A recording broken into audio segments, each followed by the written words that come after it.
Naranasan mo na bang may babaeng gusto mo pero bigla ka na lang niyang hindi pinapansin? Nagtitext ka, hinihintay mong mag-reply siya pero ang kapalit, katahimikan. Nakikita mong online siya, active sa social media pero hindi ka sinasagot. Ang sakit, di ba? Magsisimula kang magtanong sa sarili mo, may nagawa ba akong mali? Masiyado ba akong naging eager? Paulit-ulit mong iniisip ang bawat usapan nyo. Pero nandito ako para sabihin sa iyo ito, tama na. Ang hindi niya pagpapansin sa iyo ay hindi tungkol sa iyo, tungkol yon sa kanya. At alam mo ba, pwede mong gawing pabor sa iyo ang sitwasyong to. Sa video na to, pag-uusapan natin ang stoic na paraan para mabawi mo ang kapangyarihan mo. Pagkatapos nito, malalaman mo kung paano baliktarin ang sitwasyon kapag ini-ignore ka ng babae at mas lalabas kang matatag kaysa dati. Ito ang masakit na katotohanan. Tinetest ka ng mga babae. Sinusubukan ka nila sa pamamagitan ng pananahimik. Gusto nilang makita kung paano ka magre-react. Hindi ito aksidente. Kapag naging emosyonal ka, panalo sila. Pero kapag nanatili kang kalmado, kumpiyansa at hindi natitinag, ikaw ang panalo. Ngayon, ituturo ko sa iyo kung paano mo makokontrol ang sitwasyon kapag hindi ka pinapansin ng babae. Hindi sa paglalaro ng games, kundi sa pagiging pinakamatatag at disiplinadong bersyon ng sarili mo. Isipin mo ito bilang gabay sa kung paano harapin ang rejection tulad ng isang stoic na hari. Bakit kanya ini-ignore at bakit hindi ito dapat ikabahala? Kapag bigla kang hindi pinansin ng babae, pakiramdam mo parang tinira ang kumpiyansa mo, parang may mali sa'yo. Magsisimula kang questionin ang sarili mo, uulitin mo lahat ng pag-uusap nyo sa isipan mo. Pero ang totoo, kadalasan, hindi naman talaga ito tungkol sa'yo. Sa mundo ng modernong pakikipag-date, maraming mind games, agenda at power dynamics. Marami ang naghahanap ng validation at emotional na control. Maaring sinusubukan niyang makita kung gaano kaka-invest sa kanya. Maaring sinusubukan niyang itulak ang pasensya mo. Maaring busy lang talaga siya sa trabaho, kaibigan o personal na buhay. O baka hindi lang talaga siya kasing interesado gaya ng akala mo. Pero kahit ano pa dyan, ang totoo, wala sa mga dahilan na yan ang tunay na mahalaga. Ang mahalaga ay kung paano mo pinipiling tumugon sa katahimikan niya. Kapag palagi mong chine-check ang phone mo, hinihintay ang reply niya, iniisip kung bakit hindi siya sumasagot, binibigay mo sa kanya ang buong kapangyarihan. Siya ang nagkokontrol ng emosyon mo, ng araw mo, ng self-worth mo, at yan ang huling dapat mong hayaan mangyari. Dito pumapasok ang stoicism bilang sikreto mong sandata. Tinuturuan tayo ng Stoic philosophy ng mahalagang aral. Hindi natin kontrolado ang kilos ng iba pero kontrolado natin palagi kung paano tayo tutugon. Kapag hindi ka pinansin ng babae, huwag kang malunod sa overthinking. Huwag mong hayaang lamunin ka ng pagdududa sa sarili. Tanggapin mong wala kang kontrol sa ginagawa niya pero hawak mo ang tugon mo at yun lang ang mahalaga. Kaya anong gagawin mo kapag ini-ignore ka niya? Unang-una, maintindihan mo muna ito. Sa Stoicism, may malinaw na hangganan sa pagitan ng mga bagay na kaya mong kontrolin at hindi mo kaya. Hindi mo kontrolado kung magre-reply siya o hindi, pero kontrolado mo kung paano ka tutugon.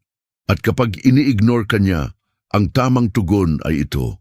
Wala kang gagawin. Oo, tama, wala. Hindi ito dahil sa pride o para gumanti. Ito ay para ipakitang hindi natitinag ang damdamin mo kahit hindi kanya pinansin. Sa pamamagitan ng hindi pag-react, binabawi mo ang kapangyarihan. Ipinapakita mong hindi naapektuhan ang mood mo, ang pagkilos mo, o ang tiwala mo sa sarili. Kapag nanahimik siya, parang nawalan ka ng kontrol, pero sa totoo lang, dun palang nagsisimula ang tunay mong kapangyarihan. Makokontrol mo ang emosyon mo at yan ang tanging mahalaga. Maraming lalaki ang nagpapanik sa ganitong sitwasyon, magdo-double text O mas malala pa, magpapadala ng galit na mensahe. Pero kabaligtaran yan ng turo ng Stoicism. Ang Stoicism ay tungkol sa pagpapanatili ng dignidad at composure. Tinuturuan tayong panatilihin ang lakas kahit anong mangyari. At sa ganitong paraan, pinapakita mong hindi mo kailangan ng validasyon mula sa kanya. Kapag nakita niyang hindi ka apektado, magtataka siya. Mapapansin niyang iba ka sa karamihan. Halimbawa, nag-uusap kayo, masaya ang usapan, tapos bigla ka na lang niya ginost. Natural lang na matuksong mag-follow up o magtanong. Pero huwag mong ipakita na naapektuhan ka. Kung gusto ka niyang i-ignore, hayaan mo siya. May sarili kang buhay. Kapag hindi mo tinugon ang katahimikan niya ng desperasyon o pangungulit, pinapakita mong kontrolado mo ang emosyon mo. Iba ka, isipin mo to. Ang ganda ng usapan nyo, may date pa kayo, tapos bigla na lang wala, ghosted ka. Karaniwan, ang lalaki magpapanik, magpapadala ng isa pang mensahe. Pero paano kung wala kang ginawa? Paano kung nag-focus ka sa sarili mo, nag-workout ka, tinutukan mo ang mga goals mo at hinayaan mo lang siya? Hindi lang siya maiintriga, kundi mas lalo kang bibilib sa sarili mo. Sa hindi paggawa ng kahit ano, binabawi mo ang lahat ng kapangyarihan. At kung hindi siya magparamdam ulit, ayos lang, nakabangon ka na at mas gumanda pa ang sarili mo sa proseso. Unang hakbang, ibalik ang atensyon sa sarili mo. Ito ang una mong konkretong hakbang at isa sa pinakamahalagang bagay na pwede mong gawin. Sa halip na puro siya ang iniisip mo at inistress ka sa pananahimik niya, ibaling mo ang buong atensyon at enerhiya mo pabalik sa sarili mo. Ang pag-i-ignore niya sa iyo ay hindi dahilan para malugmok ka. Ito ay isang oportunidad, isang gintong pagkakataon para ayusin at iangat ang sarili mong buhay sa mas makabuluhang paraan. Ito ang tamang panahon para mag-invest sa sarili mo, palakasin ang isipan mo, katawan mo at ang mga personal mong layunin. Ano ba ang itsura nito sa totoong buhay? Mag-gym ka. Seryosohin mo ang kalusugan at fitness mo. Balikan mo ang mga personal o professional na goal na matagal mo nang ipinagpapaliban, maaaring pag-aaral ng bagong skill o pagsisimula ng proyektong matagal mo nang gustong gawin. Magbabad ka sa mga hilig mong nagbibigay sigla sa iyo. Palibutan mo ang sarili mo ng mga taong tunay na nagpapahalaga at sumusuporta sa iyo. Habang mas ini-invest mo ang oras at lakas mo sa personal mong pag-unlad, mas mapapansin mong napakaliit ng epekto ng pag-i-ignore niya sa mas malaking larawan ng buhay mo. Sa totoo lang, habang inuuna mo ang sarili mo, mas lalo kang nagiging kaakit-akit, hindi lang sa kanya, kundi sa kahit sino. Tandaan mo, hindi naaakit ang mga babae sa mga lalaking desperado at habol ng habol. Nahuhumaling sila sa mga lalaking nakafocus sa sariling misyon, layunin at direksyon sa buhay. Isipin mo ang mga panahon sa buhay mo na sobrang tutok ka sa mga pangarap mo. Siguro consistent kang nagwo-workout at may progreso sa fitness mo. O baka abala ka sa pagbuo ng negosyo, gumigising ng maaga, nagsasakripisyo at unti-unting natutupad ang mga pangarap mo. O kaya naman, natuto ka ng bagong skill at araw-araw kang gumagaling. Sa mga panahong ito, ang pag-aabang ng reply o pakikipag-chat ay huling-huli sa isipan mo dahil masyado kang tutok sa pagbuo ng pinakamahusay na bersyon ng sarili mo. Yan ang klase ng enerhiya, yan ang mindset na kailangan mong dalhin sa bawat relasyon at interaksyon. Kapag inuuna mo ang sarili mo, ang mga pangarap mo at ang kaligayahan mo, nararamdaman yan ng mga tao sa paligid mo. At alam mo ba, kusang maaakit sila sa iyo, kasama na siya. Magtataka siya kung ano ang nagbago, bakit hindi ka na reactive. Bakit bigla kanyang nakikitang mas kaakit-akit at lahat ng yan nagsimula lang dahil ikaw ang ginawan mong priority. Ikalawang hakbang, gamitin ang reverse psychology. Malamang narinig mo na ang reverse psychology sa mundo ng pakikipag-date. At bagamat madalas itong mali ang gamit, sobrang lakas ng epekto nito kapag ginamit ng tama. Kapag ini-ignore ka ng babae, huwag mong habulin. I-ignore mo rin siya. Pero ito ang mahalagang twist. I-ignore mo siya sa paraang hindi halatang bitter ka o galit. Ipakitang hindi ka apektado. Hindi ito tungkol sa mind games, kundi pagpapakita ng lakas ng loob at emosyonal na kontrol. Sa sandaling tumigil ka sa paghahanap ng validation mula sa kanya, sa sandaling makita niyang walang epekto sa iyo ang pananahimik niya, magsisimula siyang magtaka. Ito ang susi. Kapag hindi mo na siya binibigyan ng atensyon na inaasahan niyang makukuha mula sa iyo, nababago mo ang buong dinamika. Ikaw na ulit ang may hawak ng manibela, hindi sa pagiging manipulador, kundi sa pagpapakitang hindi ka kontrolado ng emosyon mo o ng mga kilos niya. Tandaan, hindi mahalaga kung sino ang unang nag-text. Ang tunay na mahalaga ay kung sino ang may control. Isipin mo ito, ilang beses mo na siyang na-text pero hindi siya nagre-reply. Gusto mo na sanang magpadala ng isa pa o mas malala pa. Tanungin siya kung bakit niya ikaw ini-ignore. Huwag. Sa halip na mag-double text o maging emosyonal, wala kang gagawin. Bitawan mo, magpatuloy ka sa buhay mo na hindi siya iniisip o binibigyan pa ng kahit katiting na enerhiya. Mag-post ka ng mga litrato mo habang kasama ang mga kaibigan mo, habang nasa gym o abala sa pagtupad sa mga personal mong layunin. Pero huwag kang mag-reach out sa kanya at darating ang panahon na magtataka siya. Bakit hindi niya ako hinahabol? Nawala na ba siya sa akin? May iba na ba siyang kinakausap? Naka-move on na ba siya? At kapag nag-reach out siya, gagawin niya yan. Tumugon ka ng kalmado at walang masyadong emosyon. Huwag mong banggitin ang pananahimik niya. Huwag mong itanong kung bakit kanya ini-ignore. Umasta ka na parang walang nangyari. Dito mo na tuluyang nabaliktad ang power dynamic nang hindi ka man lang gumalaw o nagpaka-effort. Hindi ka pumatol sa pain niya at dahil doon nakita niya sa iyo ang kumpiyansa, lakas at higit sa lahat ang kontrol sa sarili mong emosyon. Yan ang tunay na kapangyarihan ng reverse psychology, ikatlong hakbang. Manatiling kalma at hindi apektado isa sa pinakamalaking pagkakamali ng mga lalaki kapag ini-ignore sila ng babae ay ang mawalan ng composure. Nagsisimula silang kabahan, mainis o magalit pa nga. At sasabihin ko sa iyo, ito mismo ang bagay na dapat mong iwasan. Kapag nawalan ka ng kontrol sa sarili mo, ibinibigay mo sa kanya ang lahat ng kapangyarihan. Nararamdaman ng babae ang emosyonal mong kawalang stabilidad at kapag naramdaman niya ito, hawak ka na niya. Ang tamang tugon ayon sa pananaw ng isang stoic ay malinaw. Manatiling kalmado, kontrolado at hindi matinag.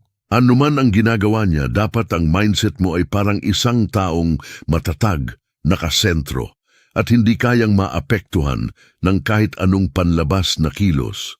Hindi ito tungkol sa pagpapanggap na hindi mo siya iniintindi. Ito ay tungkol sa totoo at taos pusong hindi pagpapahintulot na diktahan ng mga aksyon niya ang emosyonal mong estado. Kapag na-master mo ang ganitong level ng emosyonal na kontrol, mapapansin mong hindi ka lang mas magiging magaan ang pakiramdam, mas magiging kaakit-akit. Kapa. Likas na naaakit ang mga tao, lalo na ang mga babae, sa mga taong may tahimik na kumpiyansa sa sarili, yung hindi basta-basta natitinag sa maliliit na problema o pag-uugali ng iba.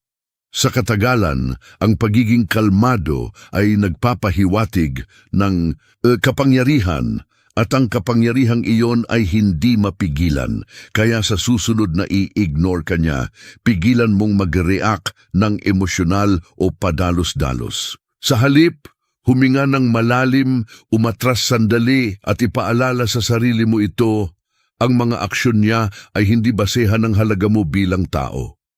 Ikaw ang may kontrol sa nararamdaman mo, hindi siya. Sa halip na ma-stress o paulit-ulit na isipin ang bawat pag-uusap ninyo, piliin mong gawin ang isang bagay na nagpapakalma at nagpapalakas sa'yo. Pwede kang tumakbo ng malayo para ma-release ang stress. Makinig ng musikang nagpapalakas ng loob mo o magbabad sa proyektong matagal mo nang gustong pagtuunan ng pansin. Ang nangyayari dito ay simpleng pero makapangyarihang bagay.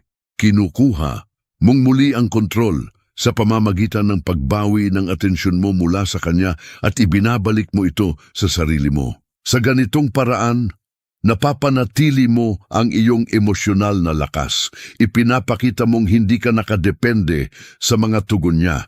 At higit pa riyan, pinapatunayan mo sa sarili mo na ikaw ang may hawak ng direksyon ng emosyonal mong karanasan. At ang ganitong klaseng kontrol, nakakahumaling. Kapag nakita niyang hindi ka apektado sa pananahimik niya, magtataka siya. Bakit wala siyang reaksyon? Bakit hindi ko siya naapektuhan gaya ng inaasahan ko? Doon magsisimulang magbago ang lahat. Doon magsisimula ang tunay na power shift. Ika-4, kumalas sa inaasahang kinalabasan nito, ang pinakapinunggalaw ng isang tunay na stoic, kumalas sa resulta. Kung mag-reply man siya o hindi, kung gusto ka man niya o hindi, nananatiling buo ang iyong kapayapaan, ito ang tunay na kapangyarihan. Kapag tumigil ka sa pag-aalala tungkol sa magiging resulta, pinalalaya mo ang sarili mo mula sa emosyonal na roller coaster ng pakikipag-date. Ang detachment ay hindi nangangahulugang wala kang pakialam sa kanya. Ang ibig sabihin nito ay mas pinahahalagahan mo ang sarili mong kapakanan kaysa sa kung bibigyan ka ba niya ng atensyon o hindi. Napakahalaga ng mindset shift na ito kung gusto mong bawiin ang kontrol sa anumang relasyon. Kapag natutunan mong kumalas, hindi mo na inilalagay ang kaligayahan at halaga mo sa kamay ng ibang tao. Binabawi mo ang pagmamay-ari ng iyong emosyon at ng iyong buhay. Ang totoo, kapag tunay kang nakahiwalay sa inaasahang resulta, hindi mo na iniisip kung ano ang nasa isip niya, kung anong ginagawa niya, o kung bakit hindi siya nagre-reply. Nagiging kalmado ka, buo at kontrolado ang sarili. Ang mga babae at kahit sinong tao ay naaakit sa mga hindi desperado para sa atensyon o pag-apruba. Ang pagkakalas mula sa resulta ay nagpapakita ng respeto sa sarili na kaya mong iwanan ang anumang sitwasyong hindi nakabubuti para sa iyo. Tumitigil ka sa pagiging needy o balisa. At sa prosesong ito, nagiging mas karespe-respeto ka, mas pinapansin ka pa nga. Isipin mo ang isang sitwasyon kung saan sobrang hawak mo ang inaasahang kinalabasan, isang job interview, isang date o isang simpleng text. Habang mas iniisip mo ang magiging resulta, mas nagiging balisa ka. Umiikot ang utak mo, paulit-ulit na iniisip ang worst-case scenario. Ngayon, isipin mong pakawalan ang lahat ng ingay na yon. Ilarawan mong maigi ang sarili, mong okay lang kahit ano pa ang mangyari. Na anuman ang resulta, alam mong kakayanin mo. Ito ang essence ng stoic detachment. Ang mindset na anuman ang mangyari, yun ang nararapat. At ang kapayapaan mo ay hindi nakaangkla sa opinyon o aksyon ng iba. Kapag kaya mong tuluyang kumalas sa pangangailangang sumagot siya o hindi, pinalalaya mo ang sarili mo. Hindi mo na kailangan pang humabol, maghabol ng atensyon o hanapin ang validation mula sa kanya.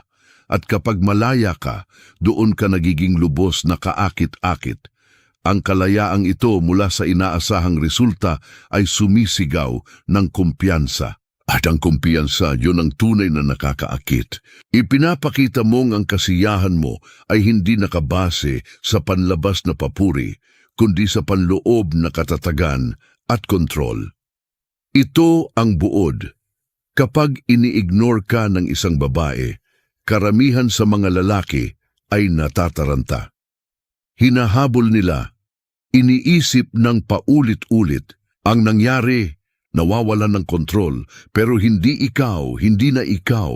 Ngayong alam mo na ang mga tamang hakbang, mindset at kaalaman, kaya mo nang baliktarin ang sitwasyon kapag ini-ignore ka niya. Ito na ang pagkakataon mong ipakita na ikaw ay iba, na ikaw ay matatag, hindi ka nagre-react, ikaw ang may kontrol. Kalmado ka, kumpiyansado, hawak mo ang emosyon mo,